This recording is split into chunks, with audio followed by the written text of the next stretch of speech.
Good morning, नमस्कार। मैं रजनी सिंघल, आपकी होस्ट एंड दोस्त, आज एक बार फिर से आपका स्वागत करती हूँ रियल टॉक रियल स्टेट के बारे में। बहुत ऐसे इंटरेस्टिंग क्वेश्चंस होंगे, कुछ उनके जवाब होंगे। के लिए आज हमारे साथ है Mrs Amandeep Kaur ma'am. Welcome करती हूँ मैम हमारे इस नए episode real talk real estate में आपका। और बहुत सारी बातें होंगी मैम, बहुत बहुत इंटरेस्टिंग बनाएंगे इस एपिसोड को दोनों मिलके। तो चलिए स्टार्ट करते हैं। स्टार्ट करने से पहले दोस्तों, मैं अमनदीप मैम के बारे में आपको कुछ बताना चाहती हूँ, उनकी एक्सपर्टीज़ के बारे में, उनके एक्सपीरियंस के बारे में। तो मार्केट का अगर मैं बात करूँ तो डिजिटल, ऑनलाइन, ऑफलाइन मार्केटिंग का बहुत अच्छा इनका एक्सपीरियंस है। इसके साथ साथ इनका एक बहुत, मैं कहूँ कि टीचिंग लाइन में बहुत बढ़िया इनका एक्सपीरियंस रहा है। और इन्हीं सारे एक्सपीरियंस को का निचोड़ लेके आज ये मैम गौरव प्रॉपर्टीज़ में आए हैं और अपने एक्सपीरियंस को यहाँ शेयर कर रहे हैं। साथ साथ गौरव प्रॉपर्टीज़ की अगर मैं बात करूँ तो एक वैल्यू को कहीं ना कहीं एक मार्क तक लेके गए हैं। तो आइए स्टार्ट करते हैं मैम के साथ उनका एक्सपीरियंस, और साथ में आज हम बात करेंगे उस स्किल के बारे में जिससे हमारे सेल्स एग्जीक्यूटिव उसको सीख सके और कैसे अपनी डील को और ज़्यादा एनहेंस कर सके, बढ़ा सके, एग्जीक्यूट कर सके। तो आइए स्टार्ट करते हैं। वेलकम है मैम। तो स्टार्ट करते हैं मैम। कुछ स्किल्स आप ऐसे बताइए जो मार्केट में अगर हमारे सेल्स एग्जीक्यूटिव यूज़ करते हैं तो कहीं ना कहीं उनकी डील्स जो है वो अच्छे से क्रैक होंगी, काफ़ी हद तक वो सक्सेस हो पाएंगे और बहुत सारे कस्टमर्स के साथ जुड़ पाएंगे। Thank you Rajni ma'am. सबसे पहले मैं अपने दोस्तों से हाय, नमस्कार, सत श्री अकाल।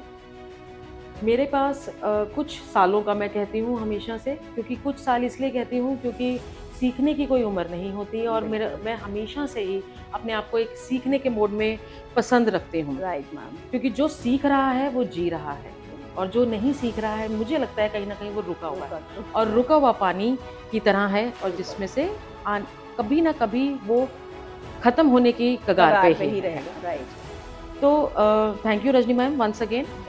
अगर मैं बात करती हूँ कि सेल्स एग्जीक्यूटिव या सेल्स की बात करती हूँ जब मैं, तो उसमें कई सारे ऐसे पॉइंटर्स हैं, ऐसे स्किल्स हैं जो कि हर एक एक्सपर्ट को या हर कोई ऐसा पर्सन जो कि अभी अपनी जर्नी शुरू कर रहा है उसे ज़रूरी है कि वो अपने माइंड में रखें। क्योंकि ये जो कुछ सालों का मेरा एक्सपीरियंस है उससे मैंने एक निचोड़ निकाला है, जिसमें सबसे पहला जो मेरे को लगता है वो communication skills.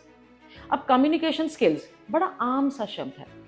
Good communication is the bridge between confusion and clarity. अगर मैं इस पूरे सेंटेंस को समझती हूं या समझा पाती हूं तो ये है कि आपके माइंड में कंफ्यूजन है, लेकिन बिकॉज आपका कम्युनिकेशन इतना अच्छा है कि आप उसे क्लैरिटी तक ले जाते हैं। तो आम तौर पे एग्जीक्यूटिव्स के साथ ये एक बड़ी आम सी प्रॉब्लम है कि वो अपनी बात को प्रॉपर तरीके से रख ही नहीं पाते, क्लाइंट के सामने समझा ही नहीं पाते। राइट। जिसमें मुझे ऐसे लगता है कि कुछ एक जो पॉइंटर्स हैं जो मैं एनालाइज कर पाती हूँ कि उन्हें ध्यान में रखने चाहिए। सबसे पहला पॉइंटर होता है एक्टिव लिसनिंग का। अब क्या होता है कि मैं आपसे बात कर रही हूं, आप मेरी बात सुन रहे हैं, आप सुन रहे हैं या समझ रहे हैं। Right. This is the main difference. अब यहां पे जो एग्जीक्यूटिव है वो थोड़ा जल्दी में रहता है। रीजन, उसे जल्दी है कि उसने अपनी बात फटाफट से क्लाइंट को बता देनी है, लेकिन उसकी नहीं सुननी। अब उसमें क्या होता है कि वो ब्रिज, जिसकी मैंने स्टार्टिंग में बात की, वो ब्रिज आ जाता है क्योंकि उसने उसकी बात सुनी नहीं, समझी नहीं, इस वजह से वो उसको उस तरीके के ऑप्शंस और उस तरह की अपॉर्चुनिटीज उसको नहीं समझा पाता। तो एक्टिव लिसनिंग आपकी बहुत जरूरी है। और लिसनिंग में भी मैं दोबारा से एम्फसाइज करूंगी, समझना, सुनना नहीं, समझना। सो ये एक सबसे पहला पॉइंट है। दूसरा पॉइंट जो मुझे लगता है कि किसी भी क्लाइंट को कुछ भी पिच करने से पहले पहले आप खुद से एनालाइज कीजिए। एनालिटिकली आपके पास डेटा, आपके पास चीजें होनी बड़ी जरूरी हैं। वो आपका कॉन्फिडेंस बूस्ट करती है। अब मान के चलिए कि कोई एक ऐसा प्रोजेक्ट है जिसमें आपने एनालाइज नहीं किया और बस आप बैठ गए उसको समझाने के लिए। क्यों? क्योंकि आपके पास इंफॉर्मेशन थी और आपने उसको देनी थी। अगर आप उसे एनालाइज करते कि उसके आसपास क्या चीजें आएंगी, क्या उसके लिए चीजें ठीक रहेंगी, तो आपका जो पिच होती है उसमें एक कॉन्फिडेंस बूस्ट होता है। बिल्कुल। क्योंकि कॉन्फिडेंस दिल से निकलता है। राइट। प्रॉपर नॉलेज हो तो निकलता है। यस। क्योंकि मेरा हमेशा से ट्रेनिंग में भी यही एक पार्ट रहता है कि product knowledge plus confidence is equal to sales. तो ये एक सिंपल सा फॉर्मूला है जो मुझे लगता है कि हर सेल्स एग्जीक्यूटिव को या हर सेल्स एक्सपर्ट को अपने माइंड में रख के आगे चलना चाहिए। और अगर मैं तीसरी बात करूं जो मुझे कम्युनिकेशन स्किल्स में लैकिंग लगता है, कि कई बार हम ना बहुत सारी बात बहुत जल्दी में बोल देते हैं। हम उसे कॉम्प्लेक्स तरीके से बोल देते हैं कि हर एक लेम पर्सन के लिए अंडरस्टैंडिंग इश्यूज हो जाते हैं, उसको नहीं समझ आता कुछ उतना चीजें। टाइम ही नहीं देते हम कि उसको इतनी बातें हमारी समझ में आए। Exactly right. उसे बहुत कॉम्प्लेक्स तरीके से हम समझा देते हैं। अगर हम उसको प्रॉपर तरीके से वन बाय वन, अगर आप इतना इन्वेस्ट करेंगे और आपकी इतनी रिटर्न आएगी और इतनी आपकी परसेंटेज बनती है इन अ ईयर। अब मैंने आपको 3 चीजें 3 स्टेप्स में बताई, तो आपके लिए अंडरस्टैंडिंग लेवल जो है वो इजी हो जाएगा राइट। और ये आपका डिसीजन मेकर बनेगा फिर। ये आप पॉइंटर्स हैं, क्लैरिटी देंगे क्लाइंट एग्जैक्टली को। राइट। इसीलिए मैं अगेन कि कंफ्यूजन से क्लैरिटी तक का जो सफर होता है वो एक सेल्स एक्सपर्ट के हाथ में होता है। वो किस तरीके से उसको बहुत सिंप्लीफाई तरीके से क्लाइंट को समझा सके। बहुत अच्छे से पॉइंट बताए मैम ने। एक ही पॉइंट अगर मैं बात करूँ कि कैसे स्किल को डेवलप किया जा सकता है, तो कहीं ना कहीं ये जो पॉइंट्स बताए हैं, अगर ये सेल्स एग्जीक्यूटिव अपने माइंड में रखेंगे तो डेफिनेटली उनको बेनिफिट होगा और वो अपनी स्किल को और ज़्यादा एनहेंस कर पाएंगे। तो दोस्तों, अपने सफ़र को अभी आगे बढ़ाते हुए मेरे माइंड में भी एक क्वेश्चन आया था, मैम से मैं ज़रूर पूछना चाहूँगी कि मार्केट में बहुत सारे ऑप्शंस हैं। अगर मैं बात करूँ रेजिडेंशियल है या फिर रेजिडेंशियल है, कमर्शियल है, तो काफ़ी सारे ऑप्शन मार्केट में अवेलेबल हैं। तो ये क्वेश्चन मेरे माइंड में है और यहाँ मुझे जहाँ तक लगता है हमारे जो व्यूअर्स हैं उनके माइंड में भी आया होगा कि why option A, why not option B. तो बहुत सारे ऑप्शंस हैं। हमारे एग्जीक्यूटिव जो ऑप्शंस देते हैं वो चाहते हैं कि ए ऑप्शन क्लाइंट ले, बी ऑप्शन ना ले। तो इसका मुझे क्लैरिटी मैम से मैं चाहूंगी कि मैम इसको क्लियर करें कि why option A, why not option B. इसका ना मुझे एक बड़ा इंटरेस्टिंग तरीका समझ में आ रहा है रजनी मैम, जी। कि इसको ऐसे समझते हैं। आप लोग कभी बुफे के लिए जब किसी बड़े होटल्स में जाते हैं तो वहां पे एक बड़ा बुफे लगा होता है, बिल्कुल। तो we have ample of options कि हमारे पास सैलेड की भी 3 से 4 वैरायटी होती हैं, या फिर अगर हम किसी शादियों में भी जाते हैं तो हमारे पास बड़ी सारी वैरायटीज होती हैं। बिल्कुल मैम। तो मैं ये जानना चाहती हूँ कि why dal makhani and why not dal tadka. Ma'am it's our choice ना, ये हमारी चॉइस है। एग्जैक्टली मुझे दाल मखनी पसंद है, मैम को दाल तड़का पसंद है, तो डेफिनेटली वो दाल तड़का चूज करेंगे एंड मी दाल मखनी। हाँ, तो बड़ा आप ही ने मेरी क्वेश्चन का आंसर दे दिया कि होता क्या है। पहला कि कुछ तो पर्सनल चॉइस भी होती है, बिल्कुल। ठीक है। दूसरा क्या होता है कि जब भी why A and why not B, हम लोग हमेशा जो एक गलती कर जाते हैं वो ये करते हैं कि हम लोग डेटा के साथ बात नहीं करते, ओके। मार्केट को नहीं समझते, हम प्रोजेक्ट समझाने लग जाते हैं। अब अगर हमारे पास बकेट लिस्ट इतनी बड़ी है, हमारे पास प्रोजेक्ट्स के बुफे लगे हुए हैं, तो हमें सबसे पहले ये समझना जरूरी है कि लोकल ट्रेंड क्या चल रहा है, ओके। बिल्डर की रेपुटेशन क्या है, इंफ्रास्ट्रक्चर में अगर वो प्रोजेक्ट आता है तो इंफ्रास्ट्रक्चर कितना उससे बूम होगा, उससे उस पर्टिकुलर प्रोजेक्ट की आरओआईज कैसे बढ़ेंगी। तो ये सारा गेम जो है वो सारा डेटा का है। और डेटा, जब मैं बात करती हूँ कि जो डेटा है वो इस वक्त बेटा है, बिल्कुल। ठीक है। तो जैसे डेटा को, जैसे हम अपने बेटा को बहुत अच्छे से समझाते हैं, समझते हैं, इसी बिल्कुल। तरीके से हमें डेटा को समझना है। हमारा जैसे हमें अपने बेटे का पता है, उसी तरह हमें अपना डाटा का पता है, इसीलिए शायद कहीं ना कहीं। यस। और इससे क्या बेनिफिट होता है कि जब आप डेटा को एनालाइज करते हैं, जब आप पिछला ट्रैक पकड़ते हैं, जब आप आने वाले फ्यूचर को समझते हैं, और जब आप उस डेटा को एनालिटिकली एनालाइज करके फिर आप क्लाइंट के साथ आप जब बैठते हैं, तब आप उसको समझा पाते हैं कि why A and why not B, और why B why Why not not A? A. तो ये जो बुफे लगा है हमारे पास, क्योंकि आज की डेट में हर बिल्डर अपनी तरीके से बेस्ट टू बेस्टेस्ट अपॉर्चुनिटीज लेकर आ रहा है, बिल्कुल। बेस्ट इंफ्रास्ट्रक्चर लाने की बात कर रहा है, एंड बेस्ट आपके पास फैसिलिटीज एमिनिटीज की जब हम बात करते हैं, आज से कुछ साल पहले तक हमारे पास कुछ ऐसी चीजें नहीं होती थी, सिंपली सोसाइटीज होती थी, उसमें एमिनिटीज की कोई बात नहीं होती। नाउ 24/7 सिक्योरिटी है, पार्क्स हैं, आपके पास क्लब मेंबरशिप्स हैं, स्विमिंग पूल्स हैं, जिम्स हैं। तो आप ये देखिए कि चीजें कितनी वर्सेटाइल हो रही हैं, तो ये आपके लिए आगे चल के बेनिफिशियल होंगी। बिल्कुल मैम, बट यहाँ पे मेरा अभी भी एक क्वेश्चन रहेगा इसमें। कहीं न कहीं हम देखें कि डिजिटली आज हर पर्सन जो है वो काफ़ी स्ट्रॉन्ग है, सोशल मीडिया पे सब हैं और वो ऑलरेडी इस चीज़ को एनालाइज़ कर लेते हैं पहले से कि मुझे इस ऑप्शन में ही जाना है। हम्म। तो यहाँ पर एग्ज़ीक्यूटिव क्या करें?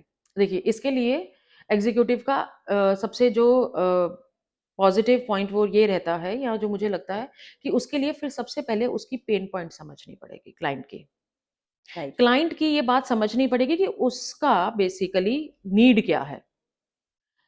अगर आप सिर्फ बेच रहे हैं तो आप सेल्स कर रहे हैं। बिल्कुल, अगर आप उसको लॉन्ग टर्म रिलेशनशिप्स बनाना चाहते हैं तो वैल्यू क्रिएट वैल्यू कीजिए। क्रिएट करनी पड़ेगी। उसकी प्रॉब्लम समझनी पड़ेगी कि उसका एक्चुअल माइंडसेट या उसको एक्चुअली क्या चीज चाहिए, क्योंकि सिर्फ हमने बेचना नहीं है ना। नहीं, हमारा रिलेशन बिल्ड करना जो है। गौरव प्रॉपर्टीज का जो अभी तक की, जैसे मैंने आपकी बात करी, जो सफर रहा है, जो हमारा एक थॉट रहा है, वो ये है कि we are creating a value in people's life. बिल्कुल सही कहा। मेरे माइंड में जो क्वेश्चन था वो तो काफ़ी हद तक क्लियर हुआ है। हमारे जो व्यूअर्स हैं कहीं न कहीं उनका भी ये क्वेश्चन क्लियर हुआ होगा। देखा जाता है कि जो हमारे क्लाइंट्स आते हैं वो डेफ़िनेटली यही फर्स्ट थिंग पक ये चीज़ लेके आते हैं कि मुझे ऑप्शन ए ही चाहिए और हम उन्हें बहुत सारे ऑप्शंस देते हैं। तो जैसे मैम ने बोला कि डाटा पे काम करना है, डाटा हमारे पास है, कि डाटा मतलब बेटा, राइट?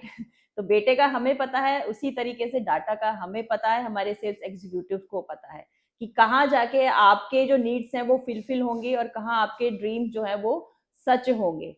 तो डाटा पे बिलीव करिए, बेटा आपका ही है, आपका सेल्स एग्जीक्यूटिव। मैम, मेरा एक क्वेश्चन आपसे ये भी है कि जैसे आप डिजिटल बहुत अच्छे से एनहेंस कर रहे हैं, बढ़ा रहे हैं यहाँ पर, तो क्या टेक्निक्स हैं और क्या ऐसे तरीके हो सकते हैं जिससे कोई भी पर्सन या कोई भी फर्म अपनी डिजिटल मार्केटिंग को और ज़्यादा एनहांस कर सके, ताकि वो कहीं न कहीं सेल्स में उनके लिए हेल्पफुल हो? ये बहुत ही एक थॉटफुल क्वेश्चन मैं कहूंगी इस वक्त है। उसका रीजन क्या है? थॉटफुल इसलिए है रजनी मैम, क्योंकि आज की डेट में कंपटीशन बहुत है। बहुत ज़्यादा है। आपको ये समझना पड़ेगा कि इफ अगर आप मार्केट में सरवाइव करना चाहते हो तो you have to be different.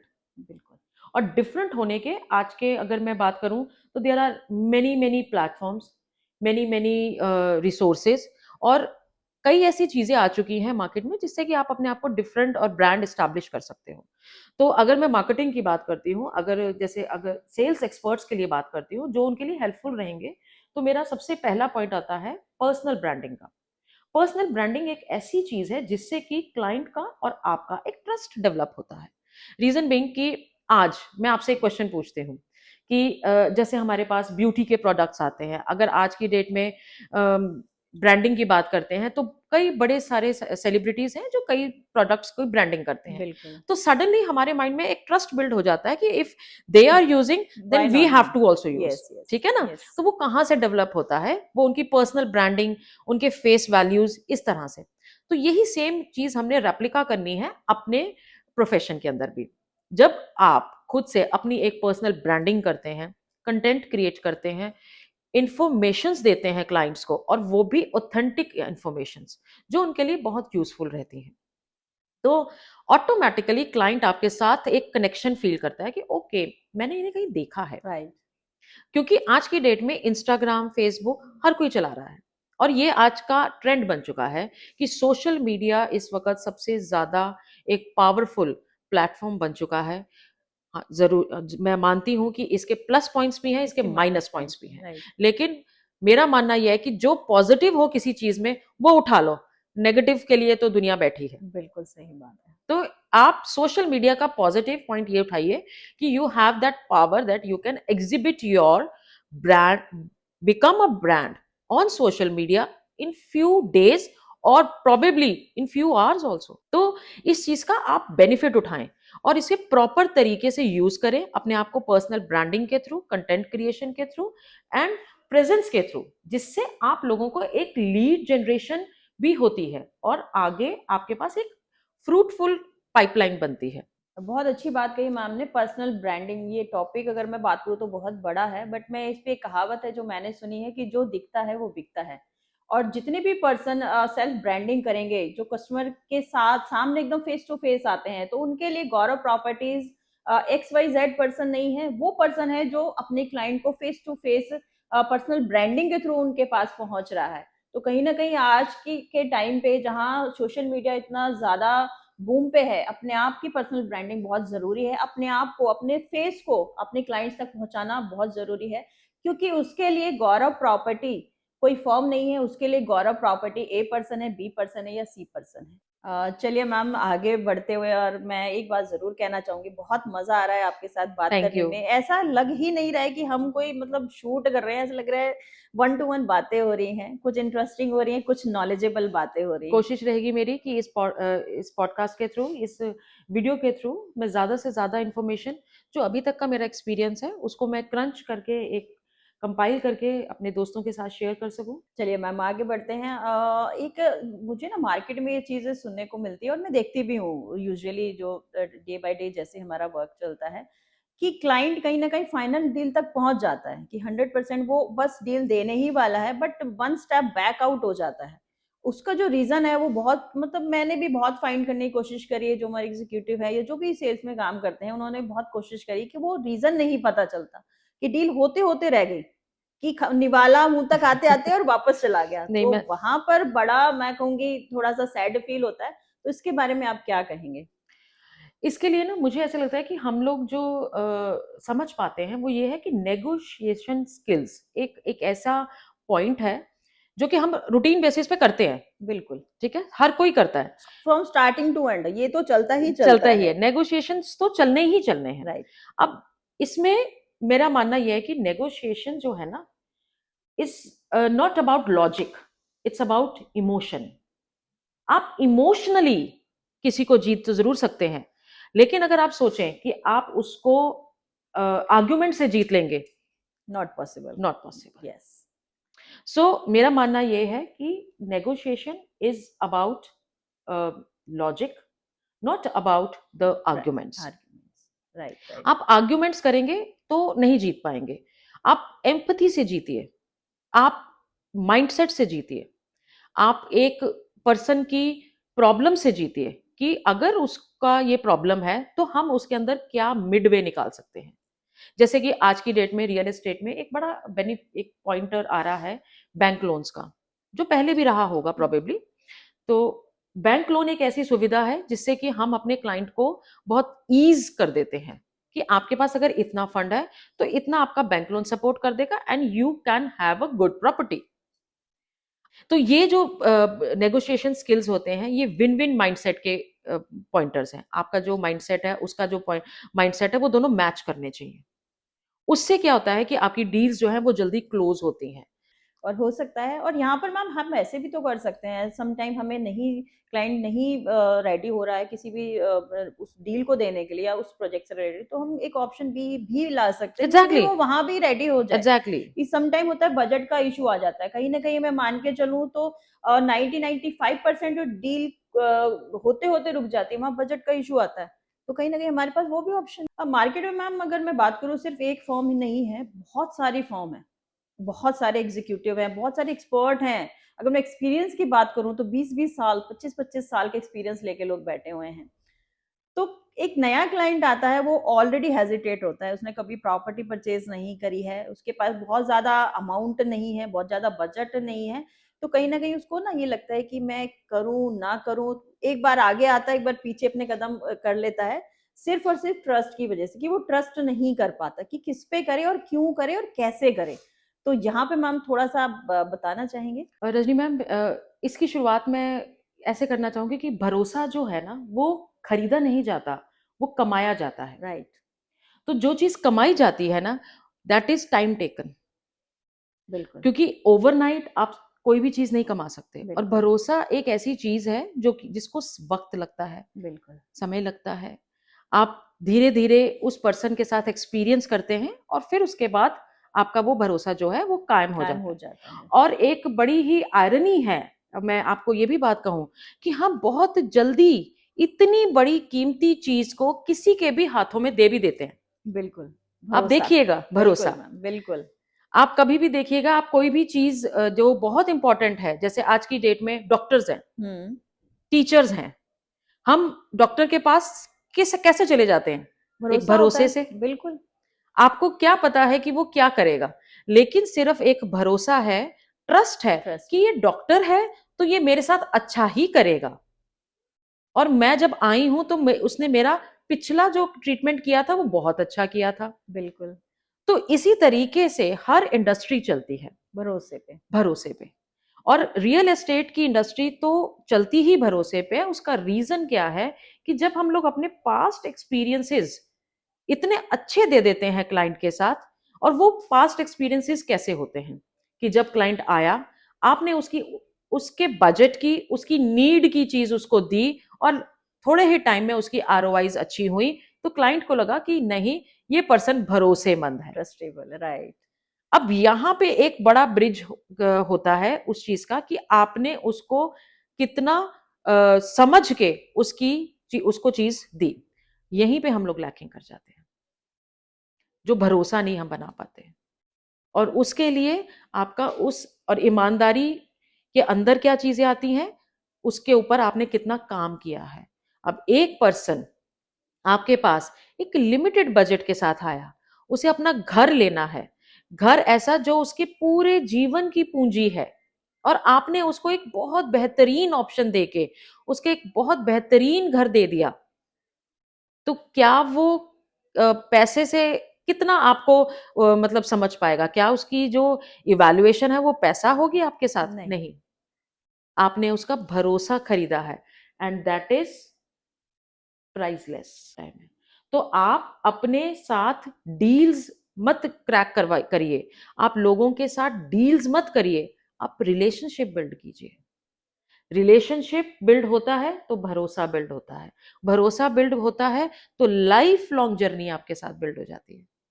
तो मेरा मानना यह है कि जब भी आप किसी क्लाइंट के साथ बैठें, आप कभी भी उसे कोई चीज दिखाएं, तो इस तरीके से दिखाएं, इस भरोसे से दिखाएं कि वो आप चीज आपके लिए कितनी फ्रूटफुल बेनिफिशियल होने वाली है, ताकि वो एक आपके माइंड उसके माइंड में एक पिक्चर चली जाए कि भाई ही और she is the best sales expert I have ever met.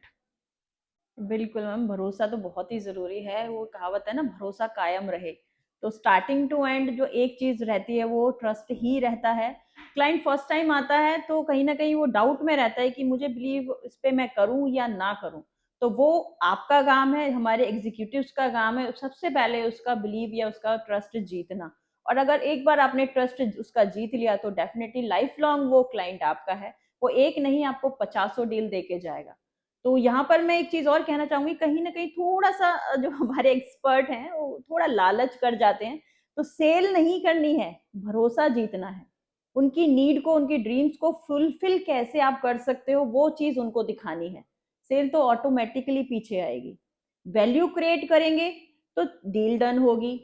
ना कि आप ये सोचें कि जस्ट मुझे एक प्रोडक्ट बेचना है, तो प्रोडक्ट नहीं बेचना है, सेल नहीं करनी है। सिर्फ और सिर्फ वैल्यू क्रिएट करनी है, भरोसा कायम करना है, डेफिनेटली क्लाइंट आपका है और डील भी आपकी है। तो कहीं न कहीं ये स्किल्स आपके डेफिनेटली काम आएँगे। आपकी सक्सेस में ये आपके लिए कहीं न कहीं बैकबोन बनेंगे और आगे आप इनके साथ बढ़ते रहिए। और इसके साथ-साथ जैसे मैम ने बोला, अगर आपका कोई भी डाउट या क्वेश्चन अभी भी रह गया है, जो आपके माइंड में क्लिक कर रहा है या फिर करने वाला है, तो उसको कमेंट बॉक्स में ज़रूर डालें, ताकि हम उस पे आगे चल के वीडियो एक और एपिसोड बना सकें। तो हमारा सफ़र आज यहीं ख़त्म होता है, मिलते हैं अगले एपिसोड में। हमारे इस चैनल को लाइक एंड सब्सक्राइब ज़रूर कर लीजिएगा। This is Rajni Singhal, your host, signing off. Thank you.